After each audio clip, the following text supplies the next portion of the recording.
আজ আমরা দেখতে চলেছি 2023 সালে মুক্তি পাওয়া একটা সার্ভাইভাল হরর মুভি যার নাম প্যান্ডেমোনিয়াম। মুভিটা আমার থেকে বেশ এনজয়েবল লেগেছে, আশা করি তোমাদেরও ভালো লাগবে। তো আর দেরি না করে শুরু করা যাক।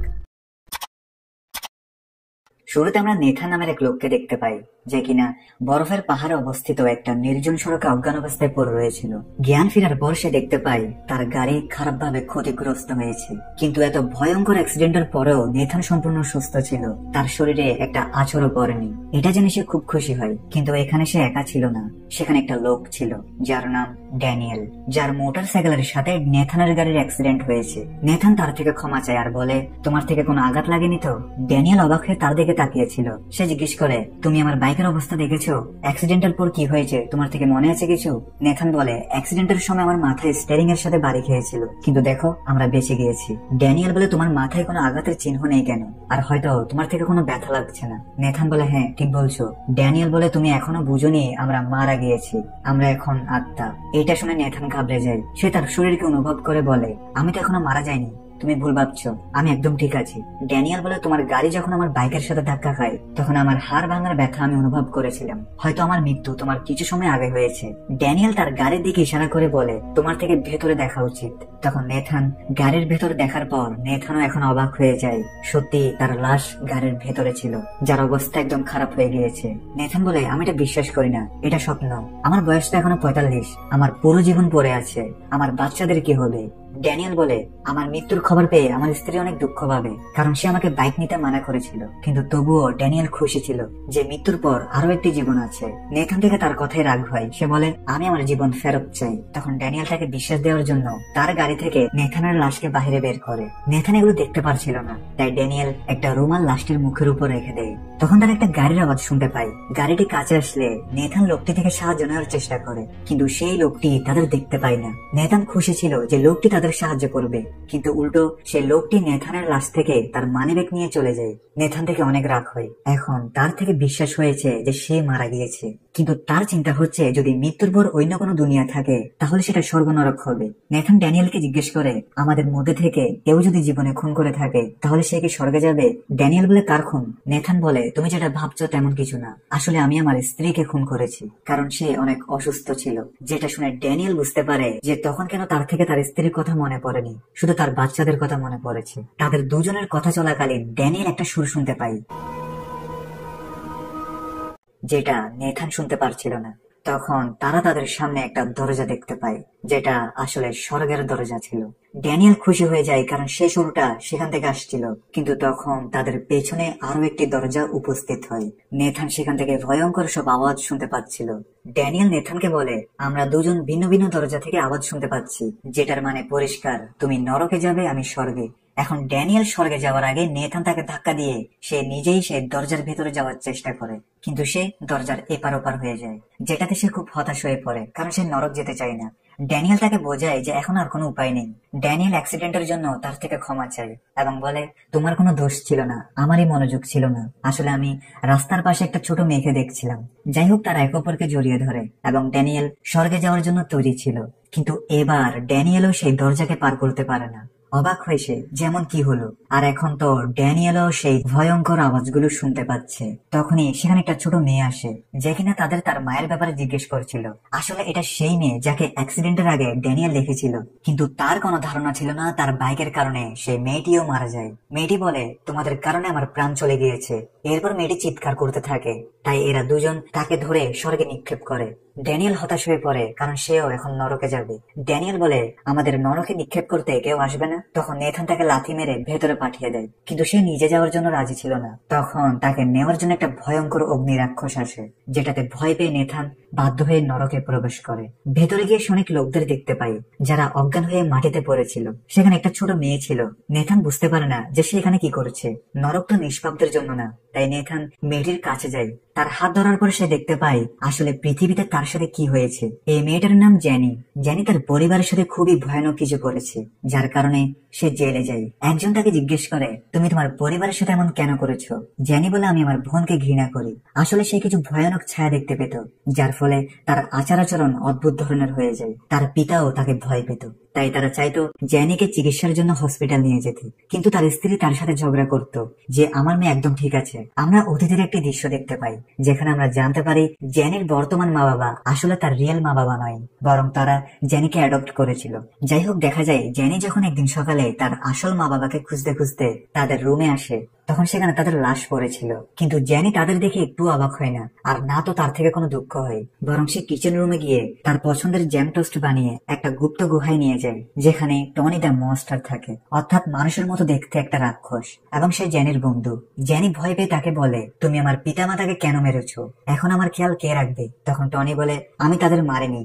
এটা শুনে জ্যানি তাকে বকা দেয় আর বলে, এখন তারা যেহেতু মারা গেছে তাই তোমায় এখন লুকিয়ে থাকতে হবে না, তুমি আমার সাথে আমার ঘরে থাকবে।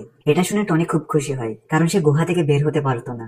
যাই হোক, জ্যানি তাকে ঘরে নিয়ে তাকে গোসল করাতে নিয়ে যায়। টনির এসব ভালো লাগে। জ্যানিও এখন খুব খুশি ছিল, কারণ সে এখন যা খুশি তা করতে পারছে, তাকে এখন আটকানোর মতো কেউ বেঁচে নেই। এসব কিছু করার পর সে টনিকে বলে, এই লাশগুলোকে উপরের রুমে নিয়ে যাও। কিন্তু তখন সে ভাবে, আমার থেকে আমার পিতামাতাকে শেষবারের মতো বিদায় জানানো উচিত। তাই তারা দুইজন সেই লাশগুলোকে থিয়েটারে নিয়ে বসিয়ে দেয় এবং তাদের সামনে এর একটা পারফর্ম শুরু করে, যেখানে সে টনিকে স্টেজে নিয়ে বলে, সবাই দেখো, এই রাক্ষসটা আমার পিতামাতাকে মেরে ফেলেছে, এখন একে ফাঁসি দিতে হবে। টনি বলে, আমার নাম টনি দ্য মনস্টার, আমি খুন করিনি। যার পর সে ফাঁসিতে ঝুলে যায়। যাই হোক, টনি এরপর লাশগুলোকে উপর রুমে নিয়ে যায় এবং লাশগুলোকে বেডের নিচে লুকিয়ে রাখে। জ্যানি সেই বেডে লাফাতে থাকে, কারণ সে আজ অনেক খুশি। আর এখানে আমরা জানতে পারি আসলে সেই রাতে জ্যানি একটা ছুরি নিয়ে তার পিতামাতার রুমে এসেছিল। এখানে টনি বুঝতে পারে যে সে নিজেকে আয়নায় দেখতে পাচ্ছে না। তখন জ্যানি বলে, ভালো হবে তুমি নিজেকে আয়নায় নাই দেখো। এখান থেকে আমরা বুঝতে পারি আসলে টনি জ্যানির কল্পনা, আর জ্যানি তার পিতামাতাকে হত্যা করেছে। যাই হোক, এত কষ্ট করার পর তাদের ক্ষুধা লেগেছে, তাই জ্যানি তার এবং টনির জন্য জ্যাম ব্রেড তৈরি করে, যেটাকে টনি অনেক আনন্দে খাচ্ছিল। তখন দরজায় কেউ ঘন্টা বাজায়। সেখানে তার মায়ের নামে একটা পার্সেল এসেছে। ঘরে সাইন করার মতো কেউ ছিল না। তখন জ্যানি টনিকে ডাকে। সেই লোকটা পার্সেল নিয়ে ফেরত চলে যায়। এদিকে জ্যানি টনিকে পুরো ঘরে খুঁজতে থাকে, কিন্তু টনিকে কোথাও পাওয়া যায় না। জ্যানি তার পিতামাতার রুমে যায়, যেখানে টনি তার পিতামাতার লাশকে খাচ্ছিল। জ্যানিকে দেখে টনি বলে, আমাকে দেখো না। জ্যানি তার উপর চিল্লাতে থাকে আর দরজা নিজে নিজে বন্ধ হয়ে যায়। রাতে জ্যানি তার ছোট বোন অ্যাঞ্জেলার কাছে যায় এবং বলে, আম্মু আব্বু মারা গেছে। তার বোন জিজ্ঞেস করে, তাদের তুমি মেরেছো? জ্যানি বলে না। অ্যাঞ্জেলা জিজ্ঞেস করে, তাহলে তারা কি আমাকেও মেরে ফেলবে? জ্যানি বলে হ্যাঁ। অ্যাঞ্জেলা জিজ্ঞেস করে, আমি কি আমার ড্রয়িং শেষ করতে পারবো?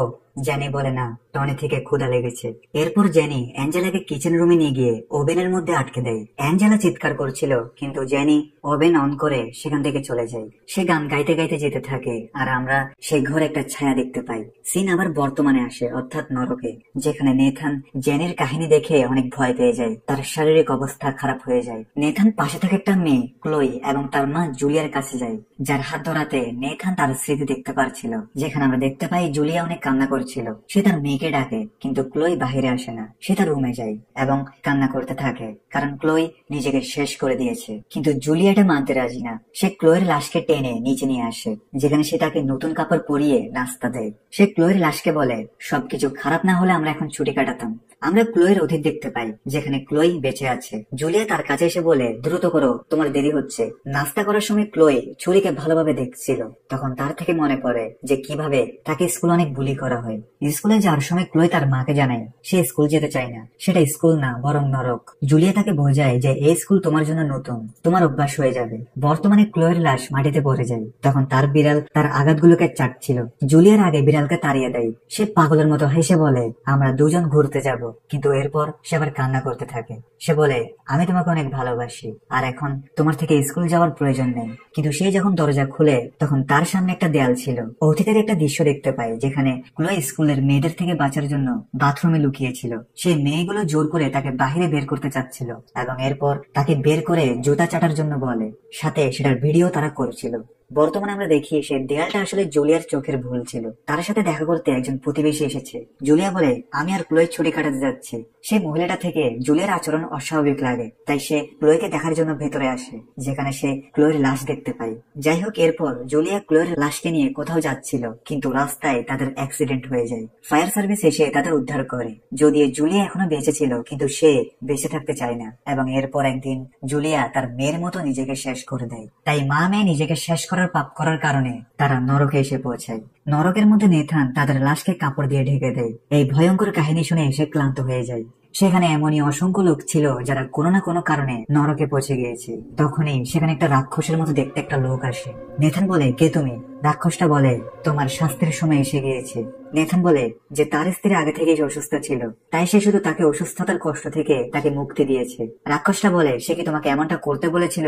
নেথান বলে, না। রাক্ষস বলে, শাস্তির সিদ্ধান্ত আমি দেই না। নেথান বলে, তাহলে আমাকে তার কাছে নিয়ে যাও, আমি আমার বক্তব্য দিতে চাই। রাক্ষস বলে, এখন কোনো উপায় নেই, সিদ্ধান্ত হয়ে গিয়েছে, তোমার থেকে আমার সাথে যেতে হবে। নেথান জিজ্ঞেস করে, আমরা কোথায় যাচ্ছি? রাক্ষস বলে, প্রথমে তুমি একটা আইসোলেশন স্টেটের মাধ্যমে যাবে, যেন তুমি তোমার পুরনো স্মৃতিগুলোকে ভুলে গিয়ে একটা পবিত্র আত্মা হতে পারো। এরপর তোমার শাস্তি শুরু হবে। নেথান জিজ্ঞেস করে, আমি এখানে কতদিন থাকবো? রাক্ষসটা বলে, তুমি এখানে এখন চিরকাল থাকবে। এটা শুনে নেথানের হুশ উড়ে যায়। যাই হোক, রাক্ষসটা নেথানকে একটা রুমে নিয়ে যায়, যেটা অন্ধকার জেলের মতো ছিল। রাক্ষস বলে, এখানে তোমাকে প্রতিদিন শাস্তি দেওয়া হবে, এমন শাস্তি যেটা তুমি কোনোদিনও অনুভব করনি, আর তুমি কোনোদিনও সেটার অভ্যস্ত হবে না। নেথান জিজ্ঞেস করে, এখানে শাস্তি ছাড়া অন্য কিছু দেওয়া হবে? রাক্ষস বলে, না। যাওয়ার সময় রাক্ষস বলে, যখন তুমি তোমার আসল শাস্ত্রের জন্য তৈরি হয়ে যাবে, তখন আমি তোমাকে নিতে আসবো। যার পর সে সেখান থেকে চলে যায়। সে যাওয়ার পর নেথান দেখে সেখানে কেউ শুয়ে আছে। নেথান জিজ্ঞেস করে, কে তুমি? তখন সেই রাক্ষস জেগে ওঠে এবং বলে, তুমি কি আমার নতুন খেলনা? এটা শুনে নেথানের হুশ উড়ে যায়। নেথান বলে, আমি মানুষ, তোমার খেলনা না। সে রাক্ষসটা নেথানকে দেখে এমন খুশি ছিল যেন কোনো বাচ্চা নতুন খেলনা পেয়ে গিয়েছে। রাক্ষসটা তাকে ধরে দেয়ালে ছুঁড়ে মারে এবং তার উপর বসে তাকে ঘুষি মেরে মেরে তার অবস্থা একদম খারাপ করে ফেলে।